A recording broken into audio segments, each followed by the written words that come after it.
MLC ఎన్నికల్లో బండి సంజయ్ 317 జీవోను ప్రస్తావిస్తున్నారని మంత్రి పొన్నం అన్నారు. స్పౌస్ కేసులు, హెల్త్, మ్యూచువల్ విషయాల్లో బదిలీలు చేశామన్నారు. స్థానికత అంశం కేంద్ర పరిధిలో ఉందన్నారు. జోనల్ మార్పులపై కేంద్రానికి నివేదిక ఇవ్వనున్నట్లు చెప్పారు ఆయన. వచ్చే సమావేశంలో స్థానికతపై కేంద్రానికి నివేదిక ఇస్తామన్నారు.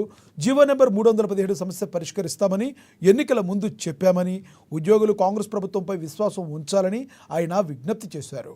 ఉద్యోగులకు అనుకూలంగా పరిష్కరించే బాధ్యత తమది అని మంత్రి స్పష్టం చేశారు. తీసుకొచ్చిన 317 జీవో ఎమ్మెల్సీ ఎన్నికల్లో బండి సంజయ్ గారు ప్రస్తావిస్తా ఉన్నారు.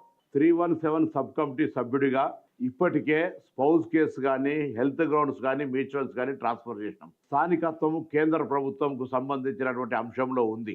దానికి సంబంధించి రాబోయే శాసనసభ సమావేశాల్లో ఈ అంశాన్ని కేంద్ర ప్రభుత్వానికి నివేదిస్తూ జోనల్ మార్పులకు సంబంధించిన నివేదిక ఇవ్వబోతా ఉన్నాం.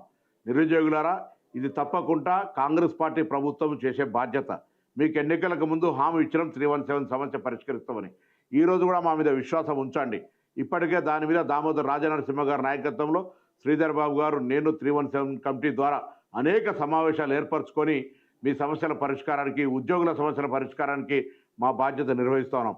కాబట్టి ఇటువంటి అంశాన్ని, సున్నితమైన అంశాన్ని ఎన్నికల్లో రాజకీయాలకు ఉపయోగించుకునేటువంటి పట్ల అప్రమత్తంగా ఉండండి. ప్రభుత్వం అధికారంలో ఉన్నాం. మా బాధ్యత తప్పకుండా దీన్ని ఎట్టి పరిస్థితుల్లో మీకు అనుకూలంగా, మీకు సమస్య లేకుండా చేసే బాధ్యత